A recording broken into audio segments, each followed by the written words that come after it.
बिस्मिल्लाहिर्रहमानिर्रहीम। अस्सलाम वालेकुम स्टूडेंट्स, क्या हाल चाल है। मैं उम्मीद करती हूँ कि अल्लाह के फजल व करम से आप बिल्कुल ठीक होंगे। तो स्टूडेंट्स, आज हम पढ़ते हैं शायरों की अलकाबात के बारे में और किस शायर को क्या लक़ब मिला था। तो सबसे पहले हम देखते हैं जदीद गज़ल का अमाम किसे कहते हैं। हसरत मोहानी। आबुल गज़ल किसे कहते हैं। हसरत मोहानी। शायर आज़म किसे कहते हैं। जोश मली आबादी। शायर इंकलाब किसे कहते हैं। जोश मली आबादी को। उर्दू का दूसरा प्रेमचंद किसे कहते हैं। अहमद नदीम कासमी। आकाए उर्दू किसे कहते हैं। मोहम्मद हसैन आज़ाद। हकीमुल उम्मत किसे कहते हैं। इकबाल।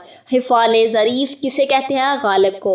उर्दू का जान किड्स किसे कहते हैं। अख्तर शेरानी को।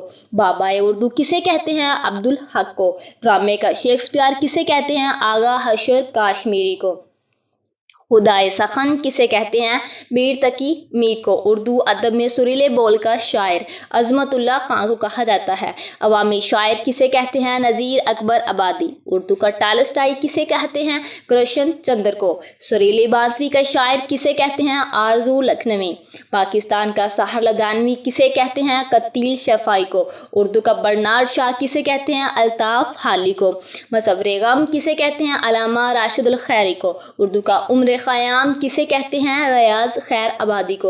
उर्दू का होमर किसे कहते हैं। मीर अनीस को। तो स्टूडेंट्स, ये थे शायरों के बारे में जो अलकाबात उनको लक़ब दिए गए।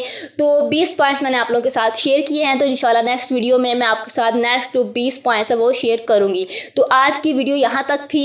तो जो स्टूडेंट्स मेरे चैनल पर न्यू हैं उनसे रिक्वेस्ट है कि मेरे चैनल को सब्सक्राइब कर दें और बेल आइकन को प्रेस कर दें ताकि मेरी नई आने वाली वीडियो का नोटिफिकेशन आपको मिल सके। और जिन स्टूडेंट्स ने मेरे चैनल को सब्सक्राइब किया, थैंक यू सो मच बेटा, और मुझे दुआओं में याद रखिएगा। अल्लाह हाफिज़।